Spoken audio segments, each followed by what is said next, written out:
share my screen.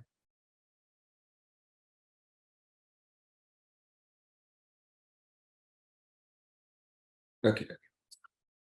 All right, so we are going to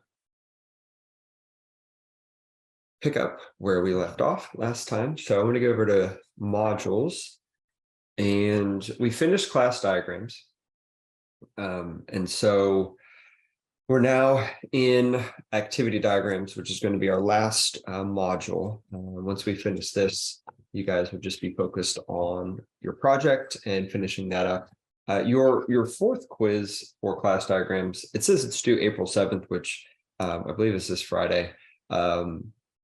Make sure you get that done. Most of you have done it already, but I wanted to make sure you guys had as much time as possible. And so I've extended that until Friday. And so you have that, and then we're going to get into activity diagrams today. So you'll have 2 assignments to turn in there. One is a quiz that you'll take online specifically related to activity diagrams, and the other is your 4th and final milestone before you'll turn in your final project on May 5th. Okay, and so we're going to take a look at activity diagrams today. This will probably take 2 classes. And so let's go ahead and get started. Before I jump into this, are there any questions that I can answer before we get going?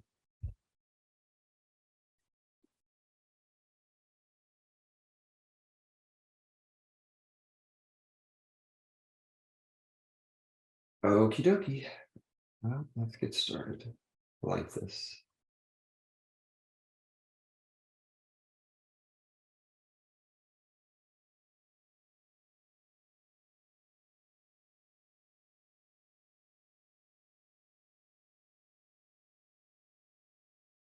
All right. So quick review.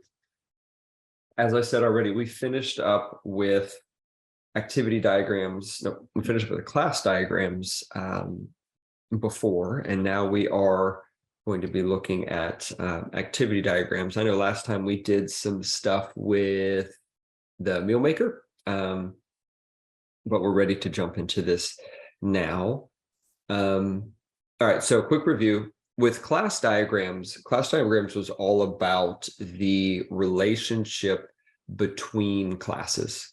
All right, it talks about how many of one class interacts with how many of another class. That was the multiplicity or association.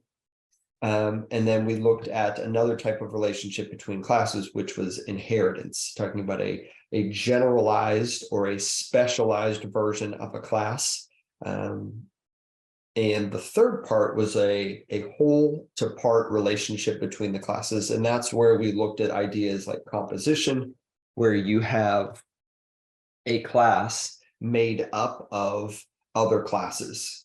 Right, so you have one class contained inside of another class, and we showed all 3 of those relationships in our class diagram, along with written descriptions for that.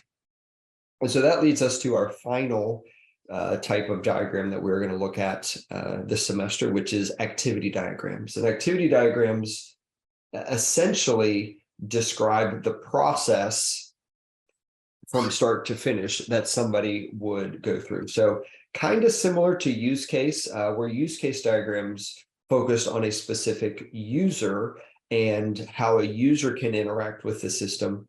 The activity diagram talks about the flow of activities with relation to other activities in there. Okay, so the official definition describes the user or the system activities, the person who does each activity, and the sequence of flow from start to finish. Now, this is kind of like a flow chart. We've all looked at flow charts before in intro to programming. So this is going to look very similar to a flow chart, but it does have some additional components to it that most flow charts don't. Okay, so let's take a look at those parts and what they are. Again, very simple here. Things that we have seen before, this decisions, where you have a condition in the middle, If it's true, you go to the true side. If it's false, you go to the false side. Okay, very simple there. One of the newer things that you guys probably haven't seen with flowcharts is this idea of a split or join flow. And what this does is whenever you have concurrent activities or tasks that happen at the same time, it's necessary to show that they are occurring at the same time. And so to do that, you use this split join flow. So if you have two activities or more that are happening at the same time, you need to be able to show that. And so you use the split join flow to do that. And we'll take a look at a couple of examples of how that looks in just a minute. Okay. All right. Again, very common to the idea of flowcharts or activity diagrams is whatever action or process is happening typically goes in some sort of rectangle or rounded rectangle with the action described in it. Okay. Then we have a start and a finish and to describe it. So here is an example or activity diagram here. Okay. Now this is just part of one. It doesn't necessarily have everything, but here we have eat out. And so if eat out is true, we're going to go that direction. If eat out is false, we're going to go this direction. So if we're going to eat out, then we simply go to the restaurant, we eat, and we're done. Very simple. If eat out is false, then we're going to come here. And we're going to come here, and here's where we hit that split join. Now, the first one is the split, and the second one is the join, okay? For every split, you have to have a join because you have to come back at some point. And so if eat out is false, we come and we hit this split, okay? And so what this tells us is we are doing two activities at the same time. So what one person is setting the table, the other person is finding the recipe, okay? Then they are gathering ingredients and they are cooking. And this split join allows us to see that these events can happen at the same time, where this shows activity 1, activity 2, activity 3. These have to happen in order, but this can happen at any point along these lines, okay? This doesn't necessarily mean that you have to set the table while you are finding the recipe. And it doesn't necessarily mean that you have to be done setting the table when you are done finding the recipe or vice versa. All this means is that while you are doing these three activities, you're also doing this activity, okay? Now, it is important that both sides here, go back, both sides here have to complete before it can join back together, okay? And so you have to be done cooking and done setting the table before you can proceed and join back together. Okay, that's how these work. Then once both of those are done, once you're done cooking and done setting the table, then you can proceed to eat. Okay. Questions on that?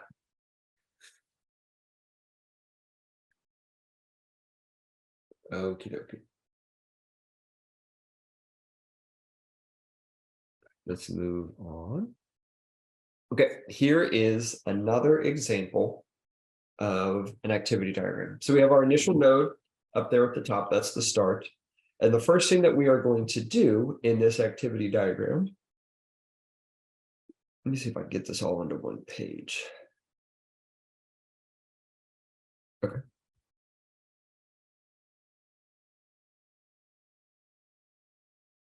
All right, so the first thing that we do here is we are going to receive an order. And when we receive an order here, we are going to split. Sometimes it's called a fork or split, same thing.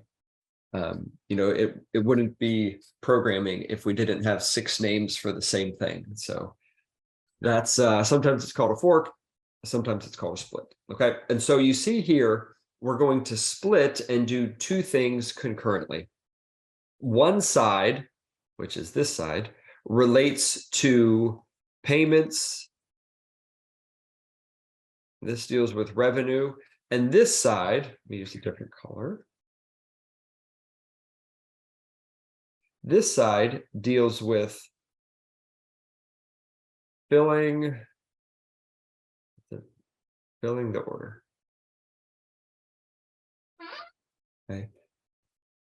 And if you think about, you know, how a business like this would work, this makes sense. Okay. If you have maybe it's some sort of, I don't know, we're producing something like pencils.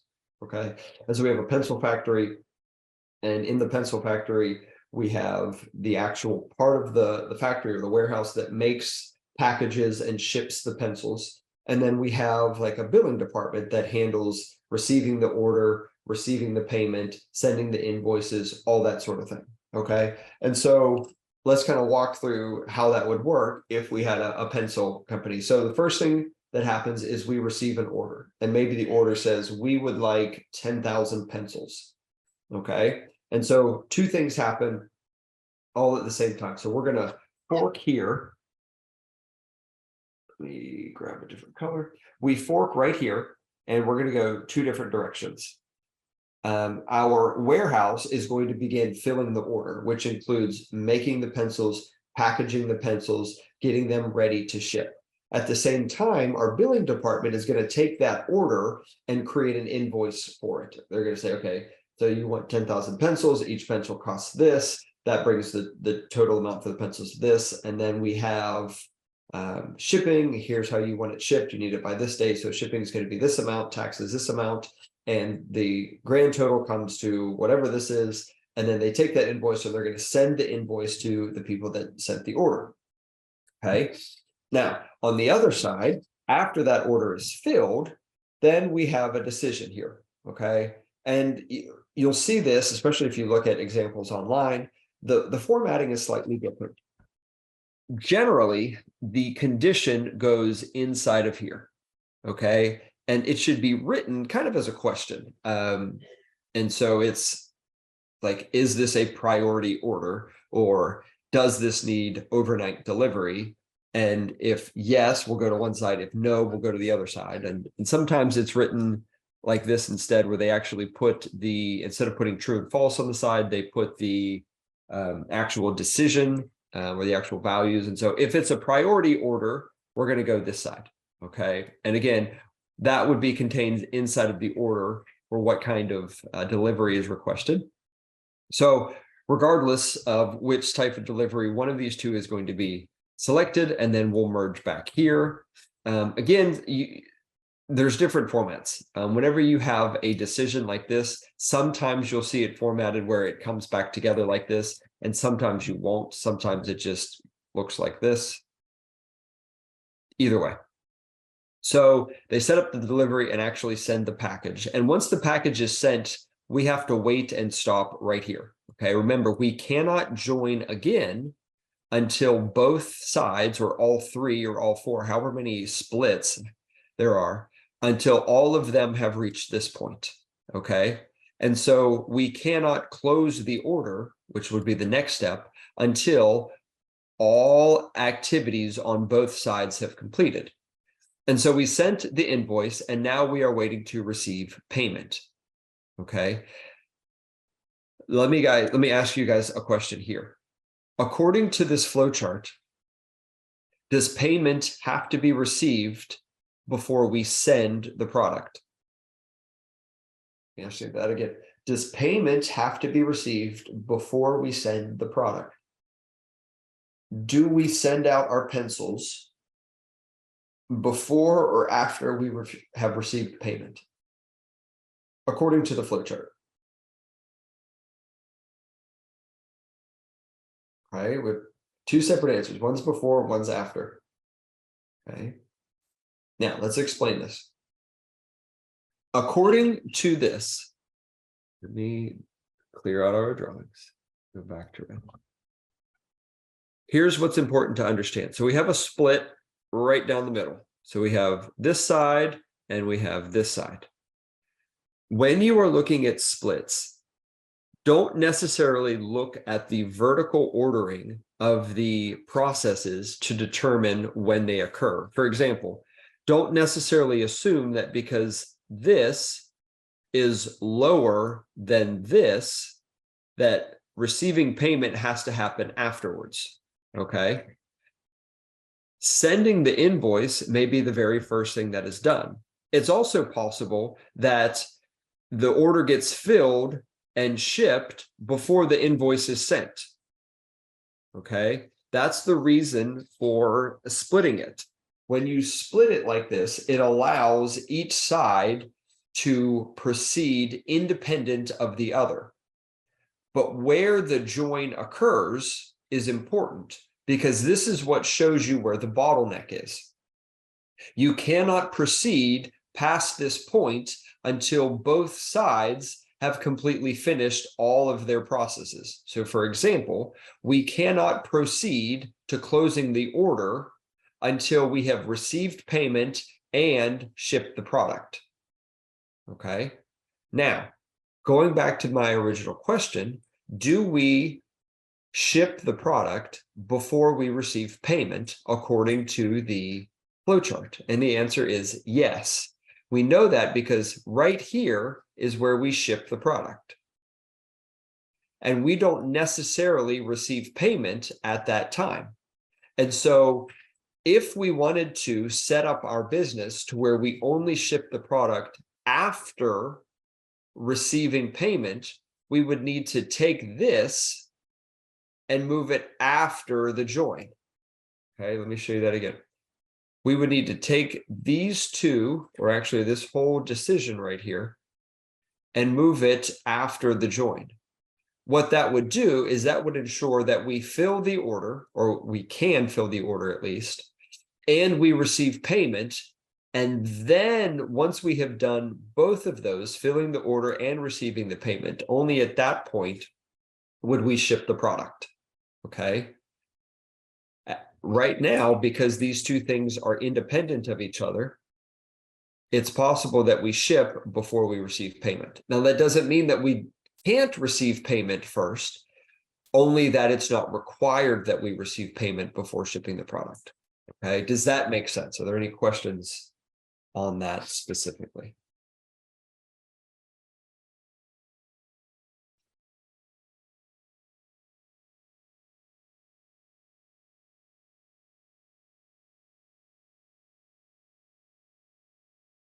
Okay. All right. Well, let's do this here.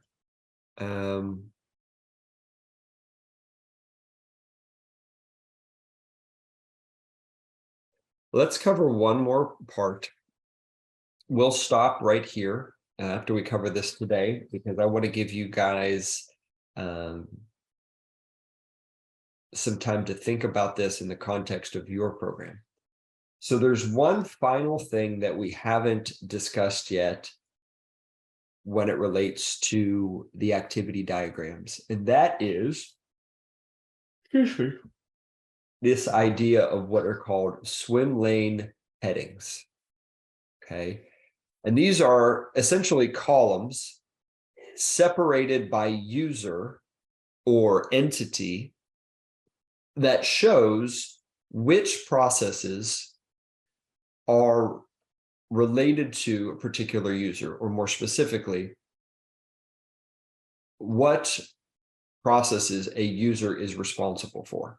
And so if we look at this, this is a diagram. This is an activity diagram related to setting up the loading of an airplane. Okay, everything from booking the reservation to actually boarding the plane. We see that it's separated. Here are our swim lane headings. We have one for the passenger, one for the ground crew. Those are the people that, prep the airplane for takeoff, give it fuel, make sure that it's running okay. They load the baggage into the bottom of the airplane for the bags that are being checked. And then we have the actual aircraft itself. That includes like the pilot and the crew inside of the plane. Okay. So see here, we have two start points, and that's okay. You don't always need a singular start point because it's possible that we start at different points depending on the entity we are currently focused on. All right. And so we start, let's look at the passenger first. And as we look at this, we're also going to look to see if there's any changes that we can make to it to improve it. So the first thing the passenger is going to do is book their flight. Okay, so they make a reservation, and then a good bit of time most likely passes between when the reservation occurs and when they check in. So they go to the airport and they actually check in. Okay. Are they checking bags? If they are checking bags, then we are going to go and pass this off to the ground crew. Okay. And at this point, let's go back over here and take a look at what happens on this side. So the very first thing that happens is we're going to split. Okay. So we have two things happening at the same time. We have the ground crew who is preparing the cargo hold. That's the place on the airplane where all of the baggage gets stored. So I don't know exactly what that means. Maybe they're clearing it out. Maybe they're doing whatever they need to do to prep it to load. And then they are going to stow the baggage. At the same time, the aircraft is going to be adding fuel, doing the pilot check, and filing the flight plan. Okay. All of these activities have to finish. So the passenger has to be on the plane, the baggage has to be stowed, and the flight plan has to be filed in order for this main door to close. Okay. Now, if we take a look at this, what improvements could we put into here to make this make a little bit more sense? And do we have the correct filing of the processes for the swim lane headers? Okay, so should add fuel, for example, be under the aircraft or the ground crew? Okay, and does aircraft represent the best description for this? So what are your thoughts on this? What improvements could we make with regard to how this activity diagram is set up?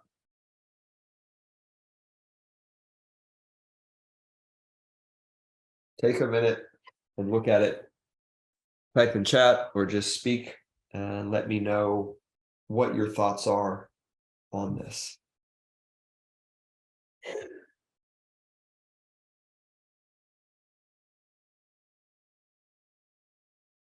Good. Yeah, the swim lanes are, they're helpful because they really let you see who's responsible for what, which can be really helpful. It's kind of like a combination of a use case diagram and a flow chart that really helps you see who does what.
All right, take just another minute. Let me know your thoughts, and then we'll go over this.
Okay. So first thing, I think this add fuel probably belongs over here on this side, okay? And then instead of aircraft, probably makes more sense to label this as flight crew. And we can include other things in here besides just, what they do as far as pilot check and the flight plan. But the ground crew is the one that actually adds fuel to the plane. And so that makes more sense over here. And then as far as we look at this over here, we don't see any sort of indication about what has to happen first, okay, with regards to checking in or when the passenger needs to show up at the airport, okay? So for example, we don't know when this has to happen with relation to this, okay? And so what would be good is if we had some sort of, maybe the reservation needs to be made ahead of time, or maybe this needs to happen here, okay? Extend this all the way across, showing in what order these has to happen as it relates to this side over here, okay? As we have looked at before with use case diagrams, with class diagrams, and now activity diagrams, there's a lot of subjectivity and creativity that goes into laying out how these diagrams look. Okay, so you could do it 3 different times and come up with slight variations each time. All right. The important thing is that it accurately represents what your system or your program does. Okay. All that to say, there's not always one correct way to do an activity diagram. There can be some moving around and interpretation of them. The important thing to remember, like I said before, these diagrams are supposed to help you better understand how the program works and what it does. Okay, that's their whole purpose. Okay. So that's what I want you guys to focus on. All right, so let's review this. So here are the different symbols that we looked at. And a lot of these are ones that you guys have seen before in the past with flowcharts. The new one, I think, is the split join flow, which shows concurrent or activities that happen at the same time. You also need to make sure you include swim lane headings.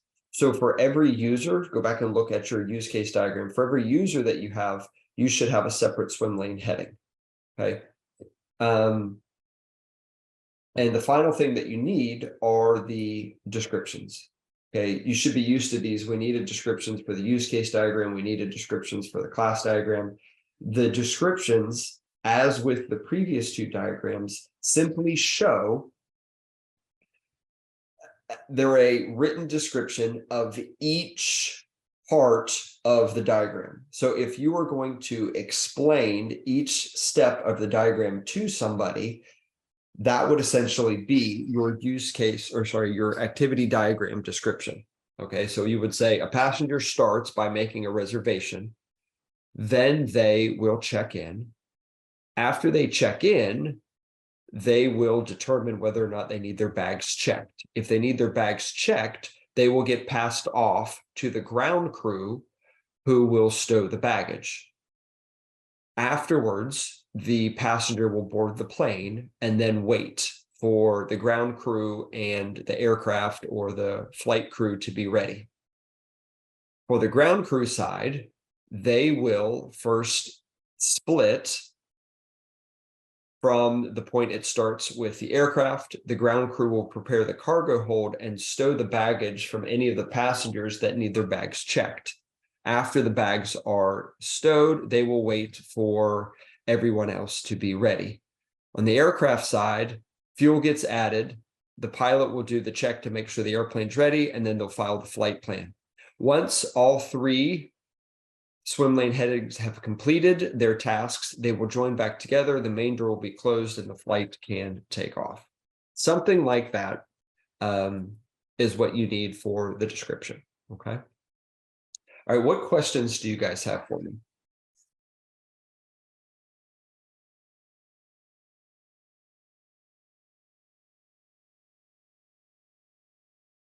Okay, well, go ahead and start taking a look at your activity diagram for your own project. This is something that you will need to turn in for your 4th milestone. Again, make sure you have the entire process for what your program can do laid out, separated by swim lane headings, and including written descriptions. And that's what you guys need. Okay, I'm going to stop share and stop recording.